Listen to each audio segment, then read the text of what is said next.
আসলে প্রাথমিকভাবে তদন্ত চলতেছে, আপনারা জানেন। প্রাথমিকভাবে আমরা জানতে পারি যে এখানে তেলের দোকান ছিল, তেলের দোকান থেকে অগ্নিকাণ্ডের সূত্রপাত হয় এবং তার পাশাপাশি এখানে প্রায় 32টা দোকান ক্ষতিগ্রস্ত হয়, বাসাবাড়ি প্লাস দোকান। আসলে এখন ক্ষয়ক্ষতির পরিমাণ এখন নিরূপণ করতে আমরা পারিনি, তবে কাজ চলতেছে, অল্প সময়ের ভিত্তিতে আমরা পেয়ে যাবো আসলে কী পরিমাণ ক্ষয়ক্ষতি হয়েছে। তা আনুমানিক বলতে পারি আমরা 3-4 কোটি টাকার মালামাল তার চেয়েও বেশি ক্ষতিগ্রস্ত হয়েছে। তার আগুন আমাদের অগ্নিনির্বাপক বাহিনী কালকে আসার পরে আসলে এখানে একটা পুকুর ডেভেলপমেন্টের কাজ চলতেছিল, সেই জন্য পুকুরটা সেচ দেওয়া। আসলে মানুষের ধারণা করা উচিত যে একটা পুকুর না থাকলে কি হতে পারে। যদি এই পুকুরটার পানি থাকতো কালকে, তাহলে কিন্তু আমাদের এই আগুনটা 15-20 মিনিটের ভিতরে নিভে যেত।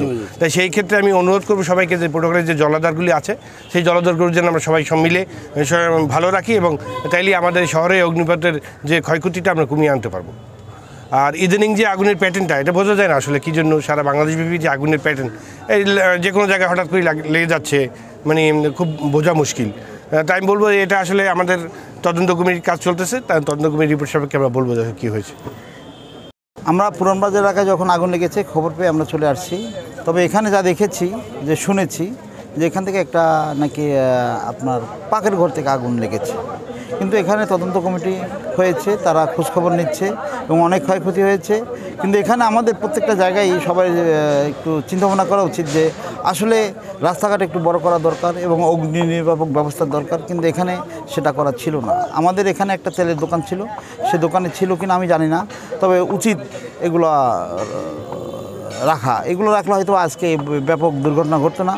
কালকে যে অবস্থা ছিল, এখানে টিনের ঘর ছিল দেখে আমাদের এখানে বেশি ক্ষতিগ্রস্ত হয়েছে। বিশেষ করে আবার বাতাসটাও খুব বেশি ছিল, আমি দাঁড়িয়ে দাঁড়িয়ে দেখেছি।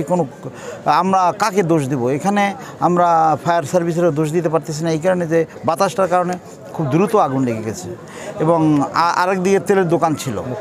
যাক, আমরা চেষ্টা করেছি নিবানোর জন্য, এবং আমাদের স্বেচ্ছাসেবক দল যারা আমাদের রেড ক্রিসেন্টের, তারাও চেষ্টা করেছে, সার্বক্ষণিক থেকেছে, আমরাও থেকেছি।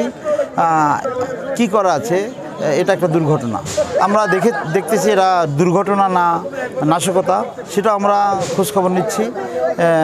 আমরা জেলা পরিষদের পক্ষ থেকে যারা এখানে ক্ষতিগ্রস্ত হয়েছে তাদের জন্য আমরা কিছু একটা করবো ইনশাল্লাহ। এছাড়া তো আমাদের কিছু করার নেই।